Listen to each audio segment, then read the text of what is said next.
solo y ser arrebatado a los cielos en un carruaje de fuego.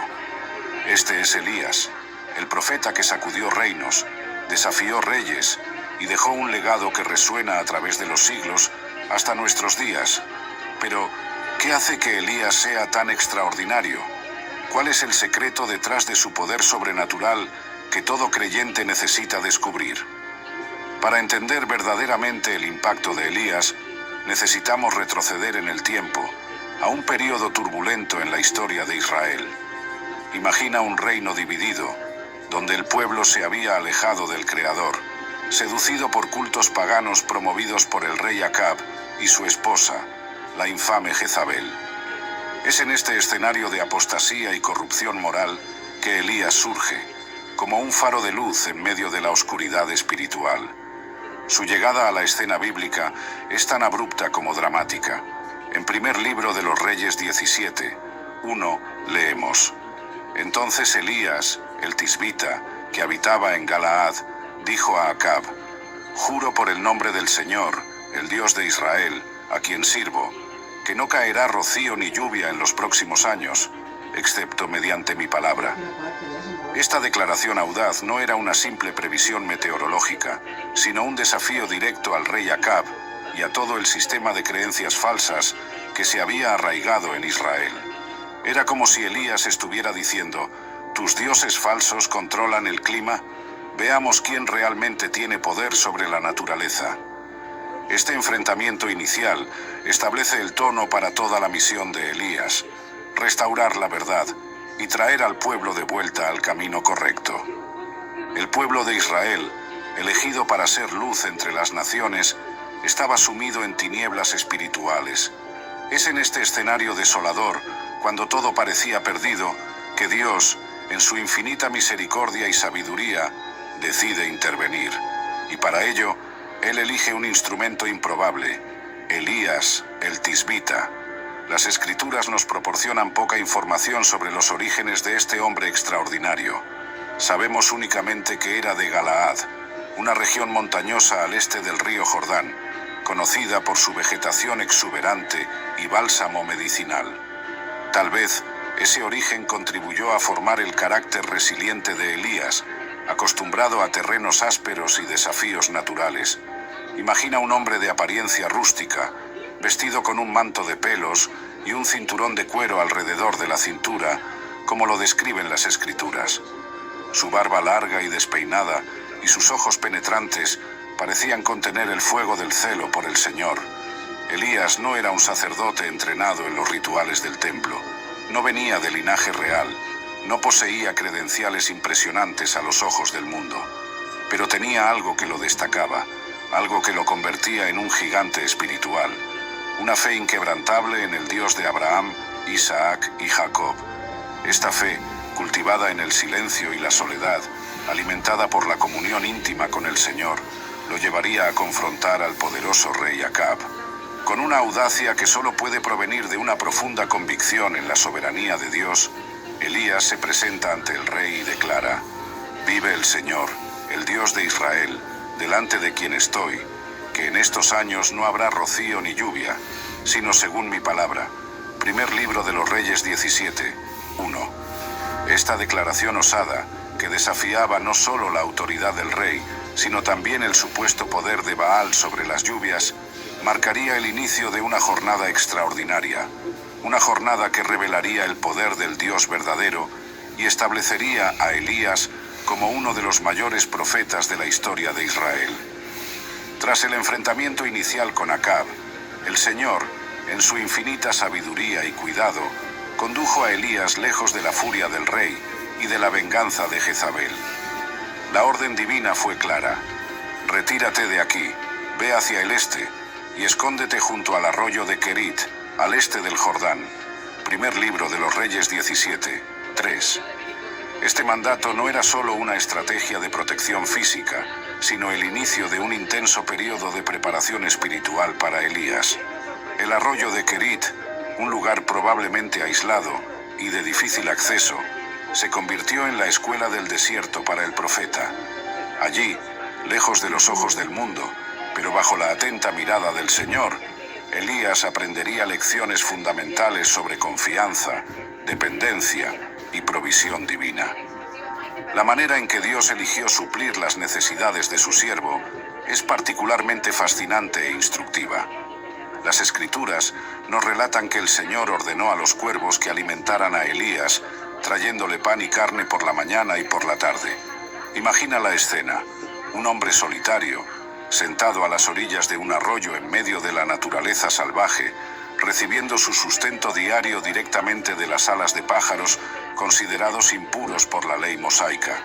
Esta providencia sobrenatural lleva en sí una poderosa lección sobre la soberanía de Dios, sobre toda la creación y su capacidad de usar medios inusuales para cumplir sus propósitos.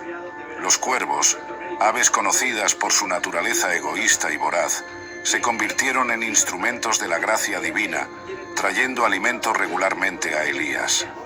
Qué poderosa lección sobre confiar en la provisión del Señor, incluso cuando ésta viene de fuentes inesperadas o aparentemente improbables.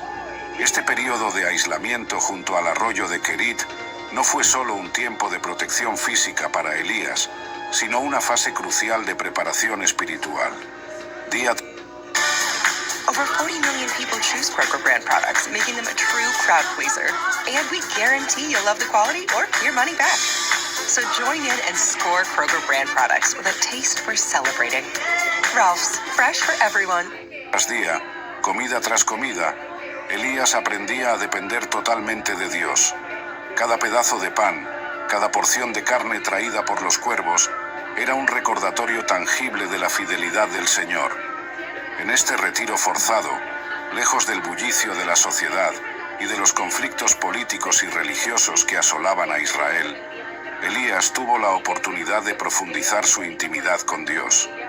Podemos imaginar las largas horas de oración, meditación y contemplación que llenaban sus días. El silencio del desierto, interrumpido solo por el murmullo de las aguas del arroyo y el ocasional graznido de los cuervos, creaba el ambiente perfecto para que Elías sintonizara su corazón con la voz del Eterno. Fue en este crisol de soledad y dependencia donde se forjó el carácter de Elías, preparándolo para los desafíos épicos que estaban por venir. Él experimentó de primera mano la verdad de lo que más tarde escribiría el salmista: «El Señor es mi pastor, nada me faltará». Salmo 23, 1. Esta experiencia junto al arroyo de Kerit estableció el fundamento de la fe inquebrantable de Elías, una fe que sería probada y confirmada en los dramáticos eventos que seguirían. Después del período en el arroyo de Kerit, que se secó debido a la prolongada sequía, Dios dirigió a Elías hacia una nueva jornada, esta vez a Sarepta, una ciudad fuera de los límites de Israel, en la región de Sidón. Este cambio geográfico llevaba un significado profundo, pues Sidón era precisamente la tierra natal de Jezabel, la reina que había introducido el culto a Baal en Israel. Era como si Dios estuviera desafiando al enemigo en su propio territorio. Al llegar a las puertas de Sarepta, Elías encuentra a una viuda recogiendo leña. El profeta, siguiendo la orientación divina, le pide agua y pan. La respuesta de la mujer revela la gravedad de la situación. Ella tenía solo un puñado de harina y un poco de aceite, suficiente para una última comida antes de, como ella misma dice, morirnos de hambre. Primer libro de los Reyes 17, 12. Es en este momento de extrema escasez que Elías pronuncia una de las promesas más extraordinarias de la Biblia: «No tengas miedo, ve a casa y haz lo que has dicho. Pero primero haz un pequeño pan para mí con lo que tienes y tráemelo, y después haz algo para ti y tu hijo. Pues así dice el Señor, el Dios de Israel: la harina en la tinaja no se acabará, y el aceite en la jarra no se secará hasta el día en que el Señor haga llover sobre la tierra». Primer libro de los Reyes 17, 13, 14. Esta promesa no solo ponía a prueba la fe de la viuda, sino que también reafirmaba el poder de Dios sobre la escasez. Día tras día, la harina no se agotaba y el aceite no se acababa, un milagro constante que sostenía no solo a la viuda y su hijo, sino también al propio Elías. Este episodio nos enseña sobre la generosidad divina que supera nuestra lógica humana y sobre cómo Dios honra a aquellos que confían en Él, incluso frente a la adversidad aparentemente insuperable. La permanencia de Elías en la casa de la viuda no fue solo un periodo de provisión material, sino también de ministerio y manifestación del poder de Dios. Cuando el hijo de la viuda enfermó y murió, Elías, movido por compasión y fe, clamó al Señor, resultando en la resurrección del niño. Este milagro no solo consoló a una madre afligida, sino que también confirmó a Elías como un verdadero profeta del Dios viviente, capaz incluso de revertir la muerte. La estancia en Sarepta fue, por lo tanto, un tiempo de refinamiento para Elías, donde aprendió sobre la provisión continua de Dios, la importancia de la obediencia incluso en circunstancias improbables y el poder de la oración ferviente. Cada día en aquella casa extranjera era un testimonio vivo del cuidado y del poder del Dios de Israel, preparando a Elías para el enfrentamiento épico que estaba por venir en el Monte Carmelo. 3 años pasaron desde que Elías había declarado la sequía sobre Israel. 3 largos años de cielo de bronce, de tierra reseca, de hambre y desesperación. Fue entonces cuando la palabra del Señor vino nuevamente a Elías, ordenándole que se presentara ante el rey Acab. El momento del enfrentamiento final había llegado. Imagina la escena. Elías, el hombre que había desaparecido por 3 años, súbitamente resurge en el palacio real. Su presencia era como un trueno en cielo claro, anunciando la inminencia de una tormenta espiritual que sacudiría a Israel hasta sus cimientos. Acab, al ver a Elías, lo acusa de ser el perturbador de Israel, pero Elías, con la audacia que solo puede venir de una profunda convicción en la soberanía de Dios, responde: «No soy yo el que está perturbando a Israel, sino tú y la familia de tu padre, porque han abandonado los mandamientos del Señor y han seguido a los Baales». Primer libro de los Reyes 18:18. Esta declaración audaz pone el dedo en la llaga espiritual de Israel, la idolatría y el abandono del Dios verdadero. Elías entonces propone un desafío épico, un enfrentamiento en el Monte Carmelo entre él, como representante del Dios de Israel, y los 450 profetas de Baal. Labor Day is here with the best deals from Curaçao. Over 50% off in mattresses like the Astoria Queen for just $199. Or a Samsung washer for $719. Only in Curaçao and iCuraçao.com. Miradas y sus ojos delataron la emoción de compartir su cumpleaños con la mujer que más admira. Junto con los 400 profetas de Asera.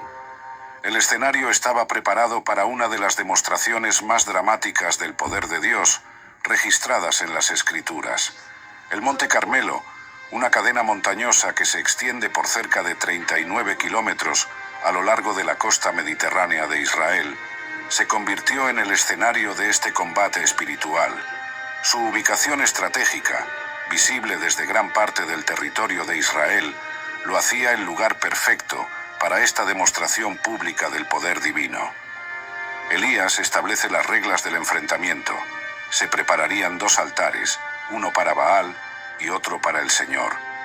Un novillo sería colocado sobre cada altar, pero no se encendería fuego. Los profetas de Baal clamarían a su Dios, y Elías clamaría al Señor. El Dios que responda con fuego, ese es Dios. Primer libro de los Reyes 18:24. La propuesta era simple, pero las implicaciones eran enormes. Este no era solo un test de poder entre deidades, sino un momento decisivo en la historia espiritual de Israel. Era la oportunidad para que el pueblo viera, de forma incontestable, quién era el Dios verdadero. La multitud reunida en el Monte Carmelo asistiría a un espectáculo que quedaría grabado para siempre en la memoria colectiva de la nación.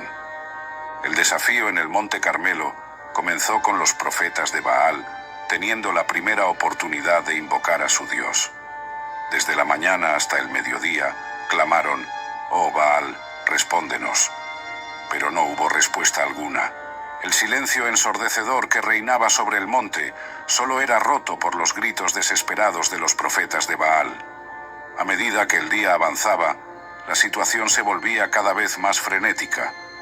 Los profetas de Baal comenzaron a danzar alrededor del altar, gritando más alto, y en su desesperación llegaron a cortarse con espadas y lanzas, según su costumbre, hasta sangrar. Este comportamiento extremo revela la naturaleza violenta y autodestructiva de los cultos paganos, en contraste con la adoración digna y reverente al Dios verdadero. Elías, observando toda esa escena, no pierde la oportunidad de usar ironía para exponer la futilidad de la adoración a Baal. Él se burla de los profetas, sugiriendo que tal vez su Dios esté meditando, ocupado, de viaje o incluso dormido. Esta burla de Elías no era solo un ejemplo de humor profético, sino una forma poderosa de demostrar la impotencia de los dioses falsos. Conforme el día avanzaba y se acercaba la hora del sacrificio de la tarde, quedaba cada vez más evidente que Baal, el supuesto dios de las tormentas y del fuego, era incapaz de responder a las súplicas desesperadas de sus seguidores. Este largo periodo de clamor infructuoso sirvió para destacar, de forma dramática, la diferencia entre el Dios verdadero y los ídolos fabricados por los hombres. Como el salmista escribiría más tarde, los ídolos de ellos son plata y oro, obra de manos de hombres. Tienen boca, pero no hablan. Ojos tienen, pero no ven. Tienen oídos, pero no oyen. Narices tienen, pero no huelen. Salmo 115, 4-6. La escena en el Monte Carmelo era una ilustración vívida de esta verdad. Mientras los profetas de Baal se agotaban en rituales frenéticos y autodestructivos, Elías esperaba pacientemente, confiado en el poder del Dios al que servía. Esta confianza inquebrantable de Elías, incluso frente a cientos de oponentes y una multitud posiblemente escéptica, es un testimonio poderoso de la fuerza que proviene de una relación íntima con el Señor. Elías sabía que no estaba solo en esa montaña, estaba en la presencia del Dios Todopoderoso, el mismo Dios que lo había sustentado junto al arroyo de Kerit y en la casa de la viuda de Sarepta. Esta certeza de la presencia y del poder de Dios es el secreto que todo creyente debe descubrir y cultivar en su vida. Cuando llegó el turno de Elías, el contraste no podría ser más evidente. Mientras los profetas de Baal habían pasado horas en una frenética demostración de autoflagelación y clamor desesperado, Elías abordó la situación con una calma y confianza sorprendentes. Primero, él restauró el altar del Señor que estaba en ruinas, un acto simbólico que representaba la restauración de la verdadera adoración en Israel. Usando 12 piedras, representando las 12 tribus de Israel, Elías reconstruyó el altar, recordando al pueblo su herencia e identidad como nación elegida por Dios. Luego, Elías hizo algo que, a primera vista, parecía una locura. Ordenó derramar agua sobre el sacrificio y la leña, no una, sino 3 veces, hasta que el agua rebosara y llenara la zanja alrededor del altar. Este acto aparentemente contraproducente tenía un propósito claro: eliminar cualquier sospecha de truco o manipulación. Elías quería que no hubiera duda de que lo que estaba a punto de suceder era obra exclusiva del poder divino. Entonces, en el momento del sacrificio de la tarde, Elías se acercó e hizo una oración simple, pero profunda. Señor Dios de Abraham, de Isaac y de Israel, que hoy se sepa que tú eres Dios en Israel y que yo soy tu siervo y que he hecho todas estas cosas por tu mandato. Respóndeme, Señor, respóndeme, para que este pueblo sepa que tú, Señor, eres Dios y que estás haciendo que sus corazones vuelvan a ti. Primer libro de los Reyes 18, 36-37. Esta oración revela el corazón de Elías. Su objetivo no era la autopromoción o la humillación de los profetas de Baal, sino la restauración del pueblo de Israel a la verdadera adoración. Él deseaba que el pueblo reconociera al Señor como el único Dios verdadero. La respuesta fue inmediata y espectacular. El fuego del Señor cayó y consumió no solo el sacrificio, sino también la leña, las piedras, el polvo e incluso el agua que estaba en la zanja. La demostración del poder divino fue tan completa y abrumadora que no dejó lugar a dudas. Ante esta manifestación incontestable, el pueblo cayó postrado y clamó: «El Señor es Dios, el Señor es Dios». Primer libro de los Reyes 18, 39.